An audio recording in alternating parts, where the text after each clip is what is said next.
Tonight, many of America's farmers already feeling the pinch are worried about the possibility of more challenges. And we're going to lose another generation of farmers. There was a time, not too long ago, when American wheat was considered untouchable.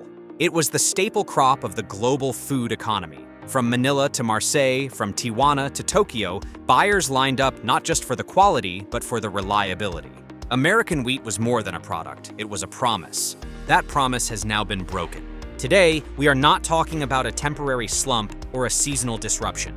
We are witnessing the slow, silent erosion of trust in one of America's most iconic exports. One after another, countries that once relied on U.S. wheat have begun turning away. Not with speeches, not with protests, but with purchase orders signed in other countries. And before we continue, hit that like button to help us beat the YouTube algorithm and to show your support. The collapse did not come with fanfare. It came through cancellations, unrenewed contracts, empty silos, and in some cases, fields so unsellable that American farmers have been left with no choice but to burn their own crops. This is the quiet crisis in America's heartland, and it is happening now. Let us begin where the shock first landed, in the Philippines. For decades, the Philippines was one of the most loyal customers of American wheat. It consumed around 3 million tons annually, with up to 90% of that coming from the United States. American farmers believed that if there was one market they could always count on, it was Manila. Then, in May of 2025, something changed. 12,000 tons of U.S. wheat were canceled outright by one of the country's top milling firms. No delay, no renegotiation, just gone. Within days, a new contract was signed for 110,000 tons of wheat. Not from Kansas, not from North Dakota, from Canada and Australia. The message was clear. Price was no longer the deciding factor. Stability was. U.S. wheat was cheaper, by $8 to $10 per ton on average. But internal reports from the Philippines told a different story. American wheat was now being viewed as high risk, unpredictable, vulnerable to political disruption. Every ton came with extra costs, delays, insurance premiums, and in some cases, the risk of shipments being canceled outright due to policy disputes in Washington. The dominoes began to fall. U.S. inland ports went quiet. North Dakota, Kansas, Nebraska, 3 of the top wheat-producing states, reported rising inventories. In some Kansas silos, stock levels were up over 40% compared to the previous year. Freight trains waited to load, but never departed. There were no orders. Labor shortages compounded the pain. Immigrant workers, once vital to harvest and transport, vanished due to new restrictions and crackdowns. In fields across Oklahoma and South Dakota, harvests went unfinished. Some farmers, faced with crops they could not sell, lit match to field. And all of this happened while Philippine bakery shelves stayed stocked, just with bread made from Canadian and Australian grain. In Manila, the price of pandesal rose by over 11% in 3 weeks when American supply faltered. When Canadian wheat arrived on schedule, the price stabilized. There was no protest, no celebration, just silence. A quiet victory for someone else. And the Philippines was only the beginning. Across the world, in the culinary capital of Europe, another shift was happening. France, a nation where bread is religion, had long sourced premium hard wheat from the American Midwest. Baguettes, croissants, brioche, all of them were built on consistency. And for decades, that consistency came from U.S. flour. But in 2025, import levels from the United States dropped to their lowest in more than 20 years.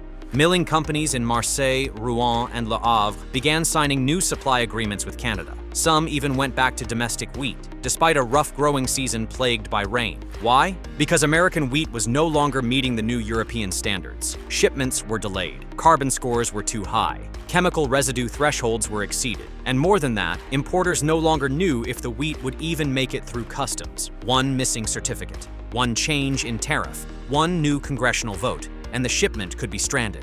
The risk was too high. So the buyers stopped placing orders. And just like that, a century-old trade route fell silent.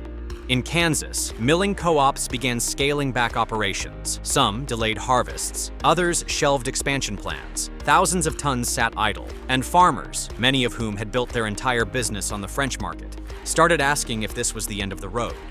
Meanwhile, Canada was entering an expansion cycle.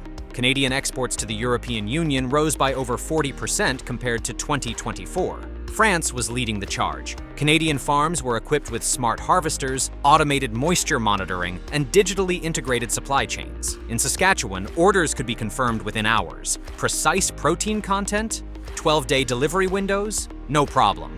In rural towns across France, American wheat was replaced by flour from Saskatchewan and Manitoba. The transition was smooth. The bread tasted the same. Only the supplier had changed. Across the Pacific, another story was unfolding, this time in South Korea. For nearly 40 years, the United States had been South Korea's top wheat supplier, a quiet but powerful trade bond. American wheat was used in everything from instant noodles to packaged breads. Korean companies like Longtime, SPC, and Orion relied on it. The relationship was not political, it was practical, until it wasn't. Between late 2024 and mid-2025, U.S. wheat's market share in South Korea collapsed from over 35% to below 17%. In that same window, Canada's share surged to over 60%. The reason? Chemical compliance. South Korea tightened its standards for glyphosate residue. U.S. wheat regularly tested above recommended levels, between 200 and 400 parts per billion. Canadian and Australian wheat stayed between 30 and 70.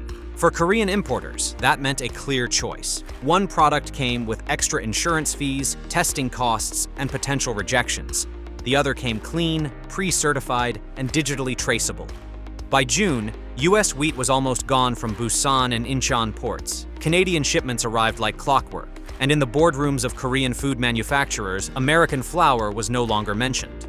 In Washington state, once a key exporter to Korea, inventory surged by 36%. In Idaho, farmers slashed acreage and switched to flaxseed. There were no more long-term contracts, no fanfare, no protests, just silence.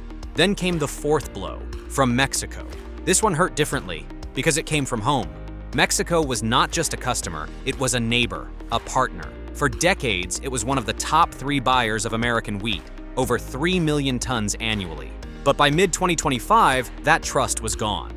Imports of American wheat fell by nearly 40%. Imports from Canada rose by over 35%, and new players, like Argentina, began entering the mix. Why? Because Mexico got tired of last-minute rule changes. From tariffs to export documents to declaration forms, nothing stayed consistent. One shipment delayed at the Texas border triggered production halts in Sonora. Storage fees piled up, food prices spiked. Canadian wheat, by contrast, was predictable.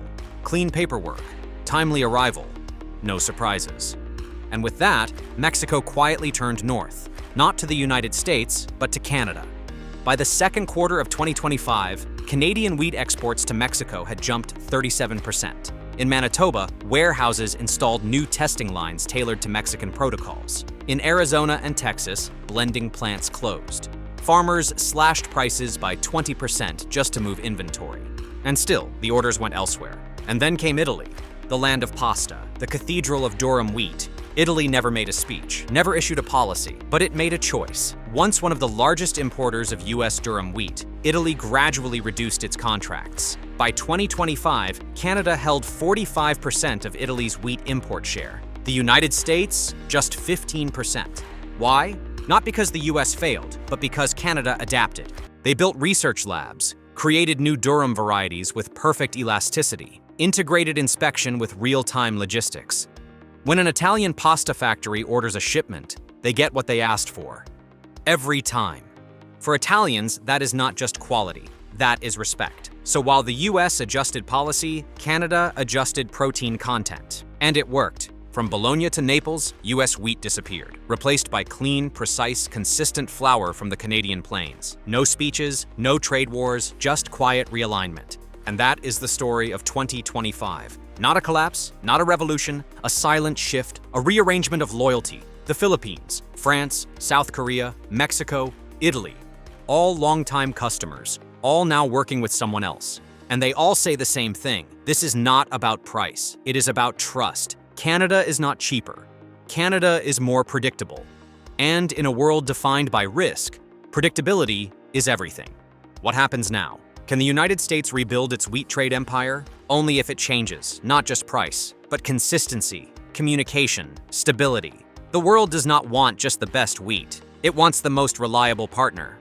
If you found this story informative, do not forget to like and subscribe to the channel. Because what is happening to American wheat today is not just about grain. It is about every export that depends on global trust. And trust, once broken, is not easily restored.